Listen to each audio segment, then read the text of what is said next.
And our special guest tonight, William Buhlman, expert. Out-of-body experiences, his latest work, Adventures Beyond the Body, The Secret of the Soul. And we'll be back with William in a moment on Coast to Coast AM. And welcome back to Coast, William Buhlman. And he is America's leading expert on the subject of out-of-body experiences and authority in numerous OBE and past life regression techniques, from the shamanistic to the modern. And he conducts worldwide surveys, by the way, on out-of-the-body experiences, thousands of responses yielding incredible conclusions. 18,000 participants. Here he is, William Buhlman. Hey, William, welcome back. How are you? Hello, George. How are you? Good. Always a pleasure to have you on, my friend. Great topic, great subject matter.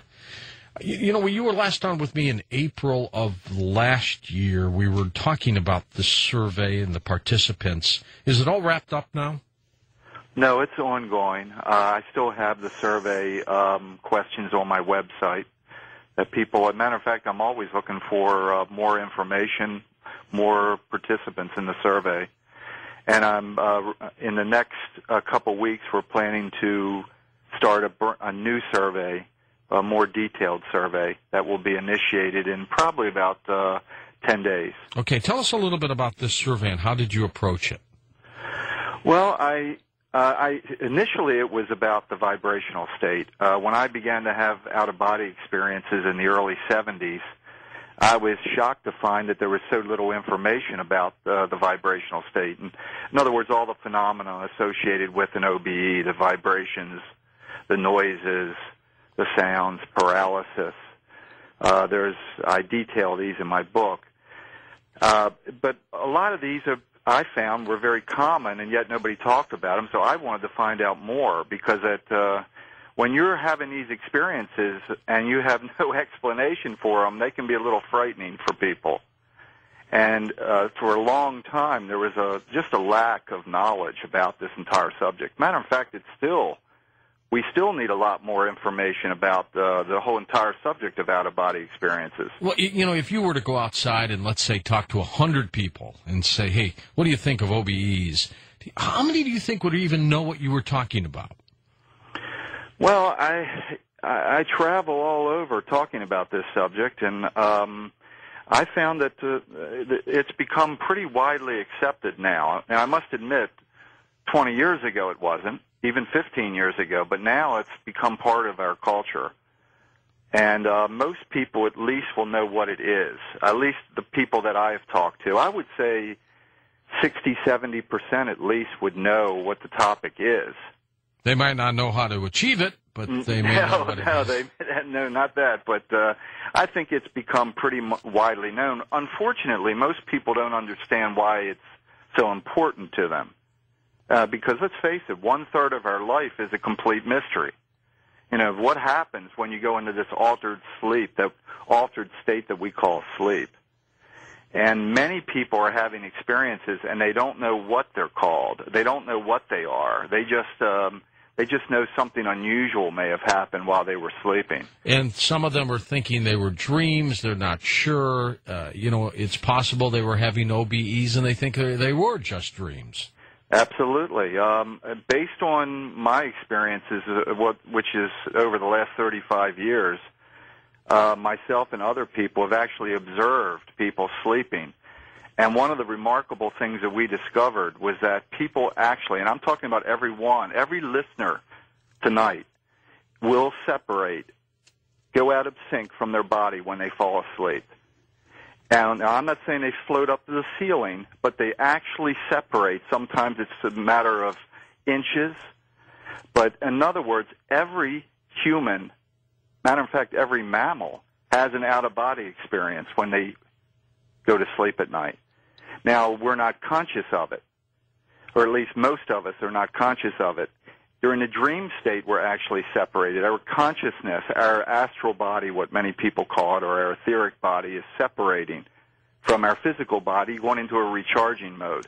And this has been actually observed by many, many people during an out-of-body experience. You know, it's kind of funny. I've been looking at the prototypes online of electric cars, and, you know, you could see how they have the cord, plug it in, and charge up the batteries. It's much like an astral body and a physical body, isn't it? Absolutely. We are charging at night. That's why this is essential, because we're not physical beings. You know, many people lose this. They're so obsessed with the physical nature of reality that they forget that we're only visitors here. We are not physical beings. And even some people might find this shocking, but we're not humans either. We're conscious energy using form for our experience. We're really all cocoons, aren't we? Well, and we can change these forms. One of the remarkable things that I discovered from my out-of-body experiences and from other people's is that as you prolong your out-of-body experience, you begin to automatically lose, or let's just say dissolve, your humanoid form. You slowly become almost like a globe of energy, a globe of consciousness with a 360-degree viewpoint. And this has been experienced by thousands and thousands of people have related this to me. So it was proof to me that we're not humanoid at all. Why is it that some people get that jarring effect when they're in their astral body? They're not in it very long, and then other people can prolong it. Are you referring to the return, the jarring effect of a return? Yeah, sometimes, someone may realize they're out of their body, and someone with not a lot of experience, they seem to get slammed back into their body pretty quickly. Yet someone with more experience seems to be able to control how long they want to stay out there. Well, it's mostly a self-identity issue. People are conditioned to believe they are their bodies, which of course we're not. But during our experiences, we go where our thoughts direct. That's one of the basic laws of the universe. And once you direct your thoughts to your body, that's immediately where your consciousness will go.